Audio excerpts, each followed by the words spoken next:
Os astrônomos teorizam que, quando o nosso Sol ainda era jovem, ele estava cercado por um disco protoplanetário, ou seja, um disco de gás e poeira do qual os planetas se formaram.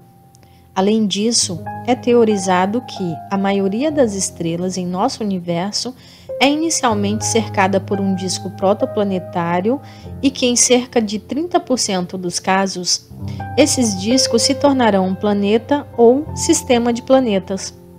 Acredita-se que esses discos orbitam em torno da faixa equatorial, também conhecida como eclíptica, de uma estrela ou sistema de estrelas.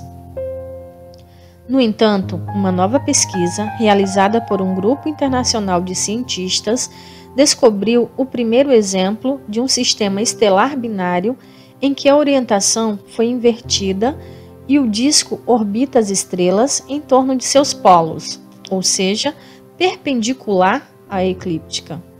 A equipe contou com o Radioobservatório ALMA para obter imagens de alta resolução do HD 98800, um sistema estelar quádruplo de cerca de 146,4 anos-luz da Terra.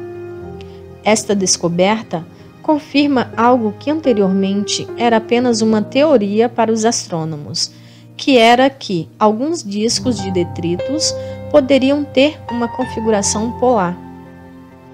Mesmo sem planetas, o HD 98800 é bastante complexo, consistindo de dois pares de estrelas binárias, com um binário denominado A e suas duas estrelas, chamado A e B, enquanto o segundo binário é denominado B e agrupado com as estrelas A e B.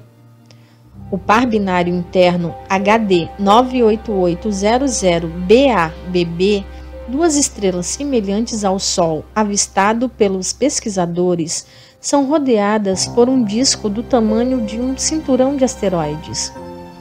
Embora difíceis de observar usando a óptica convencional, os discos de detritos são relativamente fáceis de estudar nos comprimentos de onda de rádio e do infravermelho, devido a toda a radiação que absorvem de suas estrelas-mãe.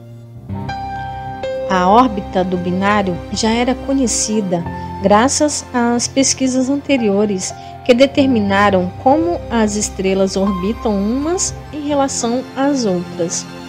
Combinando isso com os dados obtidos pelo ALMA, a equipe foi capaz de estabelecer que a orientação do disco de detritos era consistente com uma órbita perfeitamente polar. Isso significa que, enquanto as duas estrelas orbitam uma à outra em um plano, o disco orbita em um plano perpendicular a elas. O aspecto mais empolgante disso é que ele demonstra que os planetas podem se formar sob condições radicalmente diferentes daqueles com as quais estamos familiarizados. Imagine planetas onde um anel luminoso aparece à noite, chega do fundo do horizonte e se estende por todo o caminho. O ciclo diurno também seria muito diferente, uma vez que as duas estrelas se movem no céu tanto vertical quanto horizontalmente ao longo de um ano. E em certas épocas do ano, apenas uma estrela ficaria aparente quando se orbitassem.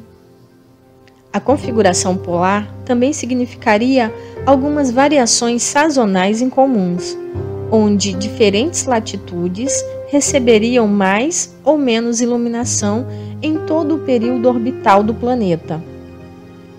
Combinada com a própria rotação do planeta, as temperaturas e condições de luz do dia poderiam variar consideravelmente em torno do Equador. Dependendo do período orbital, as regiões polares poderiam passar o verão e o inverno por anos.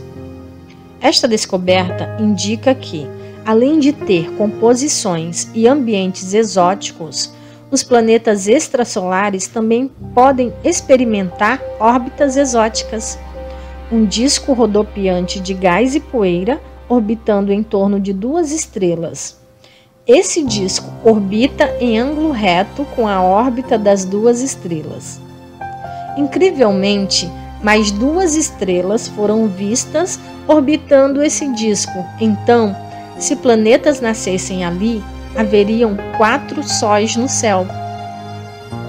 Esta descoberta pode nos ensinar muito sobre como os planetas podem se formar em outros sistemas estelares.